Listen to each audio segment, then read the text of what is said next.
नमस्कार दर्शक बंधु एबे राशन कार्ड को लेके आसला गोटे बड़ अपडेट। राशन कार्ड रू कटि जाइछि कि नाम सहज उपाय किपरि जोड़िबे आसंतु जानिबा। मिलुनि कि मागणा राशन जल्दी करंतु एही काम नचेत मिलिबनी राशन। पूर्वरु आपण मागणा गहम चाउल और चीनी पाउथांती किंतु वर्तमान आपणकर नाम बिना कारणरू तालिकारु कटि जाइछि तेबे भयभीत हुअन्तु नहीं।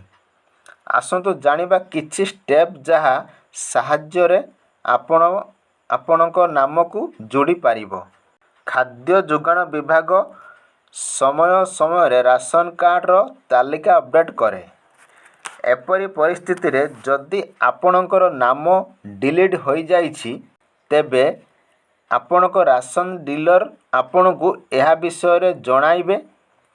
आपणक नाम डिलीट होइछि कि नहीं जानिबा पाई ऑफिशियल वेबसाइट nfsa.gov.in default.aspx परिवर्तन करंतु। पोर्टाल रे आपण राशन कार्ड रो विकल्प देखिबे।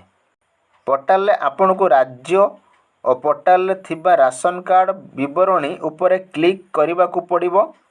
यहाँ पर आपणक राज्य जिला ब्लॉक एवं पंचायत चयन करंतु। यहाँ पर आपणकु राशन दुकान रे नाम दुकानीकर नाम एवं राशन कार्ड रो प्रकार चयन करबा को पड़िबो। एही तालिकाटी तुम सामने रे खोलिबो। एथिरे तुमर नाम देखिबा को पड़िबो।